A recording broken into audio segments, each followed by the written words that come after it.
Buonasera e ben ritrovati con una nuova edizione del TG Flash di New Sicilia. In apertura continua a tenere banco e scatena gli utenti della strada la notizia dell'installazione dei semafori T-Red e degli autovelox alla circonvallazione di Catania. Da ora infatti circolerebbe una fake news che parla di impianti già attivi, facendo temere multe a raffiche e limiti di velocità improvvisamente cambiati a 30 km/h. Vista la situazione, il sindaco trantino è intervenuto con un post per smentire l'avvenuta attivazione. Scene da Far West a Pachino, nel siracusano. Un pregiudicato avrebbe puntato un fucile contro i poliziotti intervenuti per sedare una lite sfociata in alcuni colpi di arma da fuoco contro una bancarella di frutta e verdura. L'agente a sua volta avrebbe sparato ferendola una gamba. Sul caso è stata aperta un'inchiesta.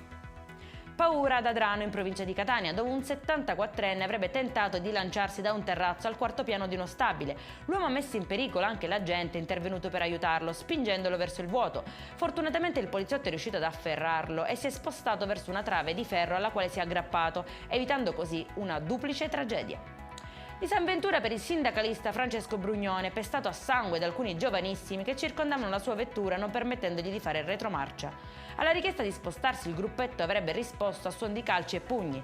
Non ho paura ma tanta rabbia per come sia diventato complicato anche trascorrere semplicemente una serata tranquilla.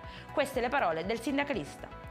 In conclusione il meteo per la giornata di domani 30 gennaio, l'anticiclone africano Zeus è padrone del tempo in Sicilia. Domani cieli sereni o poco nuvolosi, temperature massime fino a 14 gradi, ma a Enna la minima scende sotto lo zero, toccando addirittura i -4.